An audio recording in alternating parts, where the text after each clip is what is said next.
हिंदू परंपराओं के अनुसार महिलाएं वट सावित्री व्रत अपने अखंड सौभाग्य और पति की दीर्घायु के लिए रखती हैं। पौराणिक मान्यता है कि इस दिन सावित्री यमराज से अपने पति सत्यवान के प्राण वापस लेकर आई थी, इसलिए इस व्रत को बेहद खास माना जाता है। और महिलाएं सावित्री जैसा अखंड सौभाग्य प्राप्त करने के लिए इस व्रत को पूरी श्रद्धा और आस्था से करती हैं। हर साल यह व्रत ज्येष्ठ मास की अमावस्या को रखा जाता है। इस साल यह व्रत 10 जून को है। अमावस्या तिथि का आरंभ 9 जून 2021 को दोपहर 1:57 से होगा और अमावस्या तिथि की समाप्ति 10 जून 2021 को शाम 4:22 में होगा। पंचांग के अनुसार सूर्योदय के वक्त अमावस्या तिथि 10 जून को है, इसलिए व्रत रखना 10 जून को ही शुभ माना जाएगा। वट सावित्री पूजा आपको कुछ इस प्रकार करनी चाहिए। इस दिन सूर्योदय से पहले स्नान कर लें और सूर्य को अर्घ्य दें और व्रत करने का संकल्प लें। फिर नए वस्त्र पहनकर 16 श्रृंगार करें। इसके बाद पूजन की सारी सामग्री को एक टोकरी में सही से रख लें। फिर वट वृक्ष के नीचे सफाई करने के बाद वहां गंगा जल छिड़क कर उस स्थान को पवित्र कर लें। सभी सामग्री रखने के बाद स्थान ग्रहण करें। इसके बाद सबसे पहले सत्यवान और सावित्री की मूर्ति को वहां स्थापित करें। फिर अन्य सामग्री जैसे धूप, दीप, रोली, भिगोए चने, सिंदूर आदि से पूजन करें। इसके बाद धागे को पेड़ में लपेटते हुए जितना संभव हो सके 5, 11, 21, 51 या फिर 108 बार बरगद के पेड़ की परिक्रमा करें और वट सावित्री व्रत की कथा सुने। तो चलिए सुनते हैं वट सावित्री व्रत की कथा। वट सावित्री व्रत की कथा कुछ इस प्रकार है।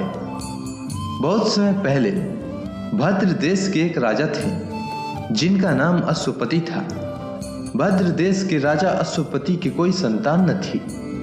उन्होंने संतान प्राप्ति के लिए मंत्रोच्चारण के साथ प्रतिदिन 1 लाख आहुतियां दी।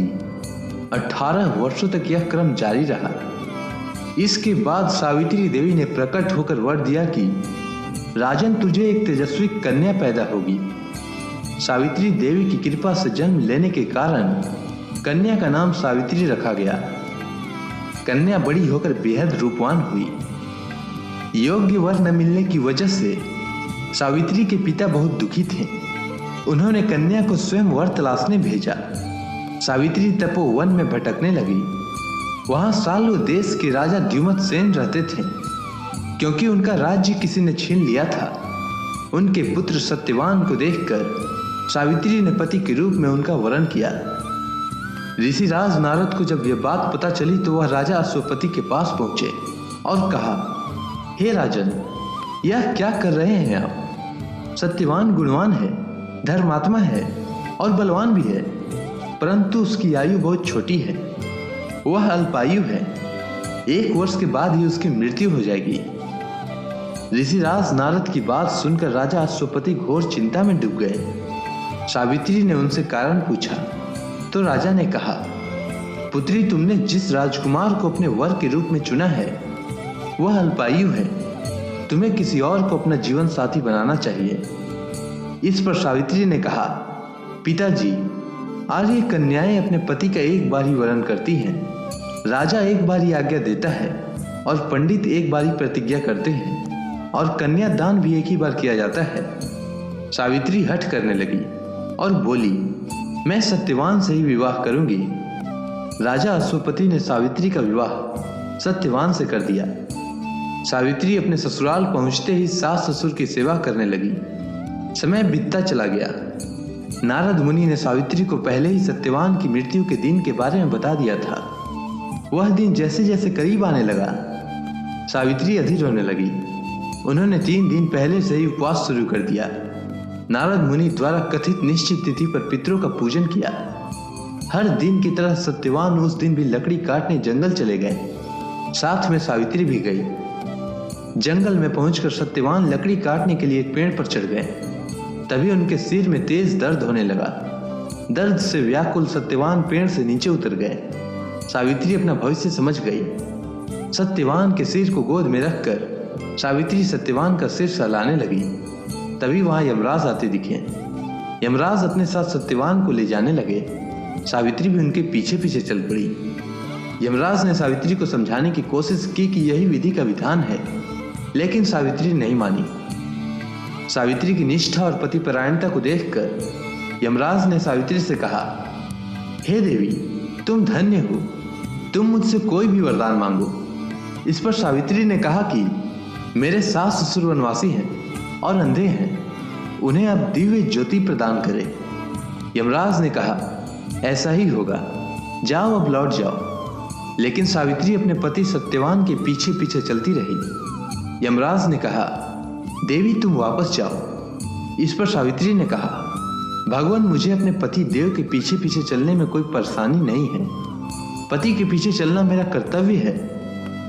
यह सुनकर उन्होंने फिर से उसे एक और वर मांगने के लिए कहा। सावित्री बोली, हमारे ससुर का राज्य छिन गया है, उसे पुनः वापस दिला दें।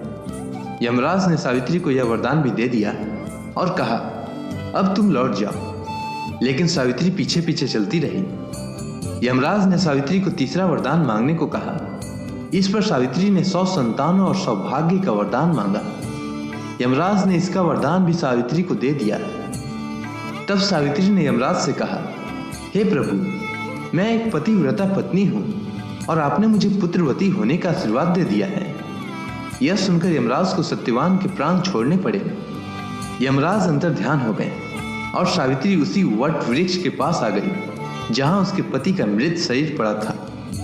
सत्यवान जीवंत हो गया और दोनों खुशी खुशी अपने राज्य की ओर चल पड़े। दोनों जब घर पहुंचे तो देखा कि माता पिता को दिव्य ज्योति प्राप्त हो गई है। इस प्रकार सावित्री सत्यवान चिरकाल तक राज्य सुख भोगते रहे।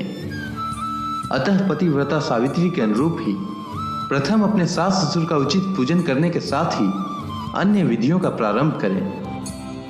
वट सावित्री व्रत करने और इस कथा को सुनने से उपासक के वैवाहिक जीवन या जीवन साथी की आयु पर किसी प्रकार का कोई संकट आया भी हो तो वह टल जाता है। उम्मीद है आपको यह कथा अच्छी लगी होगी। धन्यवाद।